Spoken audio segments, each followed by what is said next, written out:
আসসালামু আলাইকুম রহমতুল্লাহি ওয়া বারাকাতুহু। শিরক থেকে মুক্ত থাকার উপায় কি? সংক্ষেপে আমরা শুধু পয়েন্টগুলো বলি।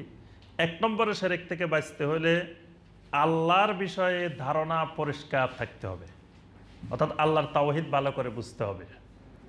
তাওহীদ যিনি যত বেশি বুঝবেন, শিরক থেকে তত বেশি তিনি মুক্ত থাকতে পারবেন। এই জন্য সবসময় আল্লাহর বিষয়ে ধারণাগুলো, আল্লাহর ক্ষমতার ব্যাপারে, আল্লাহর পরিচালনার ব্যাপারে, আল্লাহর নাম গুণাবলীর ব্যাপারে, আল্লাহর ইবাদতের ব্যাপারে ধারণা পরিষ্কার থাকতে হবে। যত বেশি পরিষ্কার হবে তত শিরক থেকে মুক্ত থাকা যাবে। আল্লাহর ফেরেশতাদের সম্পর্কে ধারণা পরিষ্কার হতে হবে। বানাতুল্লাহর মুশরিকেরা ফেরেশতাদেরকে আল্লাহর মেয়ে মনে করে, তাহলে ফেরেশতারা যে আল্লাহর মাখলুক, তারা আল্লাহর ছেলেও না মেয়েও না। তাহলে ফেরেশতাদের সম্পর্কে ধারণা না থাকলে শিরক করতে পারে। নবী রাসূলদের ব্যাপারে অতিরঞ্জন বন্ধ করতে হবে শিরক মুক্ত থাকতে হলে। যখনই অতিরঞ্জন হয়ে যাবে, অতি ভক্তি হয়ে যাবে, অতি মহব্বত, তখনই শিরকের জন্ম নেয়।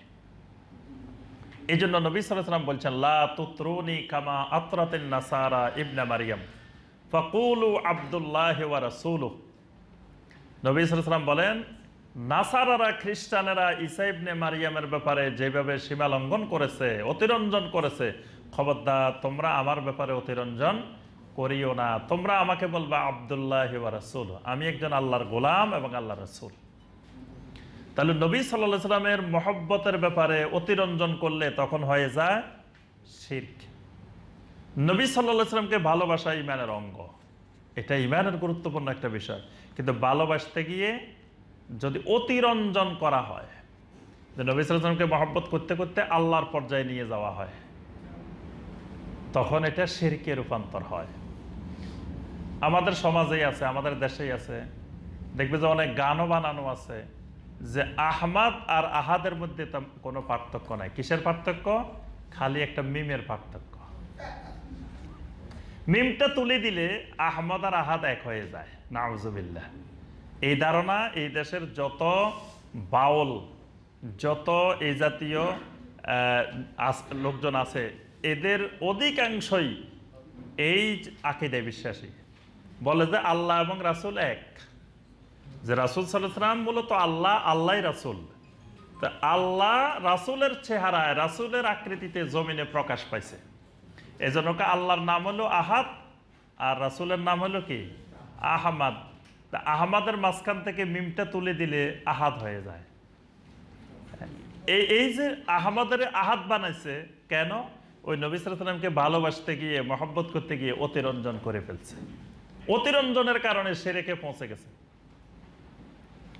ঠিক একইভাবে নবী সাল্লাল্লাহু আলাইহি ওয়াসাল্লামকে মহব্বত করতে গিয়ে যদি নবী সাল্লাল্লাহু আলাইহি ওয়াসাল্লামের কাছে কেউ চাই বসে থাকে, দোয়া করে যে রাসূল আমাকে এটা দেন, রাসূল আমাকে বিপদ থেকে উদ্ধার করেন, রাসূল আমাকে এটা করেন, অতি ভালোবাসায় শিরক হয়ে যাবে। যদি রাসূল সাল্লাল্লাহু আলাইহি ওয়াসাল্লামকে গিয়ে সাজদা করতে থাকে, চুমা দিতে থাকে, কবর ধরি কান্নাকাটি করতে থাকে, তখন এটা কি হয়ে যাবে? শিরক হয়ে যাবে। অর্থাৎ নবী সাল্লাল্লাহু আলাইহি ওয়াসাল্লামের ব্যাপারেও অতিরঞ্জন, অতিভক্তি মুক্ত থাকতে হবে। ওলিদের সম্পর্কে অতিভক্তি রোধ করতে হবে।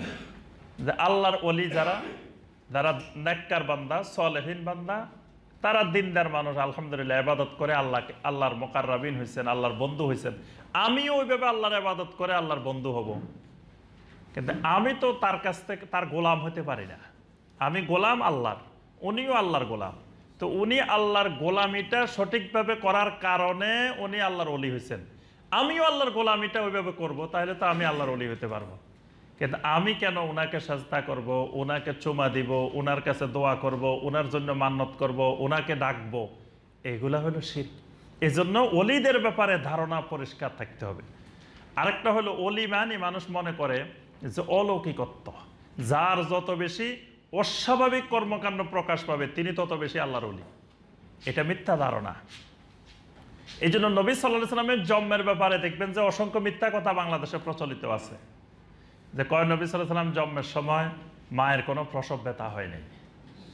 কয় অন্যান্য শিশুরা যেমন জন্মগ্রহণ করে এইভাবে জন্ম হয় নাই, উনি অটোমেটিক এমনি বের হয়ে গেছেন। মায়ের কোনো ব্যথাও হয় না, প্রসব ব্যথা হয় না, কিছু হয় নাই। তারপরে নবী সাল্লাল্লাহু আলাইহি সাল্লাম জন্মের আগে এই হয়েছে, এই হয়েছে, ওই ঘটছে, অসংখ্য কথা এখানে বানোয়াট। কারণ কি, যে এগুলো যত বেশি বলা যাবে নবী সাল্লাল্লাহু আলাইহি ওয়াসাল্লামের শ্রেষ্ঠত্ব তত বাড়ানো যাবে, অথচ শ্রেষ্ঠত্ব বাড়ানোর জন্য এগুলো বলার দরকার নেই। তারপরে নবী সাল্লাল্লাহু আলাইহি ওয়াসাল্লামের জন্মের সময় যত খুশি হওয়া যাবে তত নবীর মহব্বত, আল্লাহর মহব্বত হওয়া যাবে। তো নবী সাল্লাল্লাহু আলাইহি ওয়াসাল্লামের জন্মের পরে যারা খুশি হয়েছিল, আবু লাহাব খুশি হয়েছে না? কি কথা বলেন না দেখি। নবী সাল্লাল্লাহু আলাইহি ওয়াসাল্লাম জন্মের পরে আবু লাহাব খুশি হয়েছে তো, যে আব্দুল্লাহর ছেলে হয়েছে, ভাইয়ের ছেলে হয়েছে। চাচাজাটারা খুশি হয়েছে না? আবু তালেব খুশি হয়েছে না? চাচাজাটারা বাতিজা হইলে খুশি হয় না? আচ্ছা, এরা তো অনেক খুশি হয়েছে। এমনকি ওই আবু লাহাব তো তার দাসীও আজাদ করে দিছে সোয়াইবিয়ারে। এত খুশি হয়ে লাভটা হয়েছে কি, জাহান্নামে গেছে। আর আবু বকর রাদিয়াল্লাহু তাআলা আনহু, ওমর রাদিয়াল্লাহু তাআলা আনহু, ওসমান রাদিয়াল্লাহু তাআলা আনহু নবী সাল্লাল্লাহু আলাইহি ওয়াসাল্লাম জন্মগ্রহণ করছে, খবরে পায় নাই, শুনেও নাই। খুশি হওয়া তো দূরের কথা, কোনোদিন খবরও লয় নাই। 40 বছর আগ পর্যন্ত নবী সাল্লাল্লাহু আলাইহি ওয়াসাল্লামের সাথে তাদের কোনো ওইরকম যোগাযোগও ছিল না। অথচ ওই মানুষগুলো কোথায় গেছে?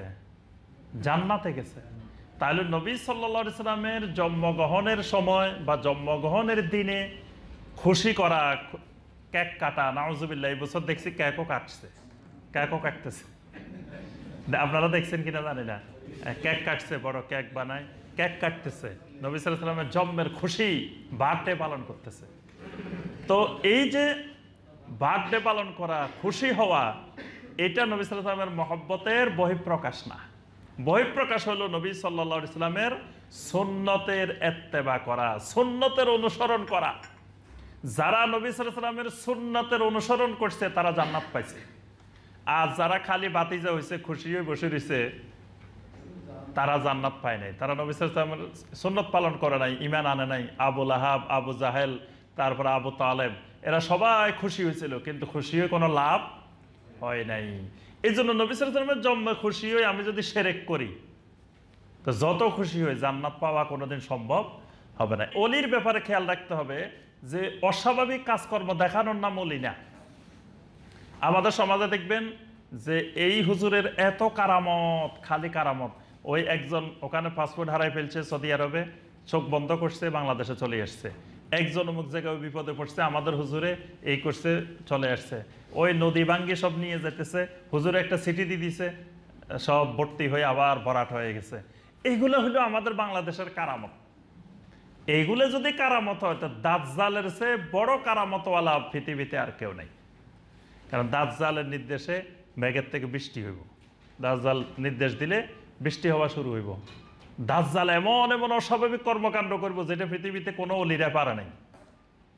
তাহলে তো দাজ্জাল সবচেয়ে বড় কারামতওয়ালা অলি হয়ে যাবে। যারা এগুলোকে কারামত মনে করে, যারা এগুলোকে অস্বাভাবিক কর্মকাণ্ডগুলোকে যারা অলির লক্ষণ মনে করে, বড় অলির প্রমাণ মনে করে, তাদের দৃষ্টিতে তখন দাজ্জালও বড় অলি। এজন্য দাজ্জালের ফেতনায় লক্ষ লক্ষ কোটি কোটি মানুষ দাজ্জালের ফেতনায় পড়ে যাবে। এজন্য এই যে অতি ভক্তি যে কারো ব্যাপারে, এগুলা রোধ করতে হবে শিরক মুক্ত থাকতে হলে। আর মূর্তি, ছবি, কবর, এগুলোর ব্যাপারে সতর্ক থাকতে হবে। মূর্তির ব্যাপারে, ছবির ব্যাপারে, কবরের ব্যাপারে, এগুলো শিরকের বড় একটা উপকরণ। যুগে যুগে যারা শিরক করছে, মূর্তির কারণে, ছবির কারণে, কবরের কারণে শিরক করছে। এই তিনটা জিনিসকে নবী সাল্লাল্লাহু আলাইহি ওয়াসাল্লাম যুবকদেরকে দায়িত্ব দিয়েছেন, কিয়ামত পর্যন্ত মুসলিম যুবকেরা ইসলামী সমাজকে, মুসলিম সমাজকে এই তিনটা জিনিস থেকে মুক্ত রাখবে। একটা হলো মূর্তি, একটা হলো ছবি, আর একটা হলো কবর। ছবি মানে মানুষের যেই প্রতিকৃতিগুলো বানিয়ে রাখা হয়, ডিজিটাল যে ছবি, এটা নিয়ে একতলাফ আছে।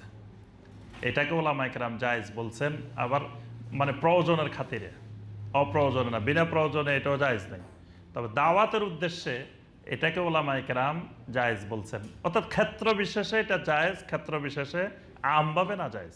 কিন্তু যেগুলো ডিজিটাল ছবি না, যেগুলো এমনি অন্য ছবি, এইগুলো সবার ঐক্যমতে হারাম। তো মূর্তি, আর একটা হলো কবর। আল্লাহ রাসূল সাল্লাল্লাহু আলাইহি ওয়াসাল্লাম একদিন একটা জানাজায় গেলেন।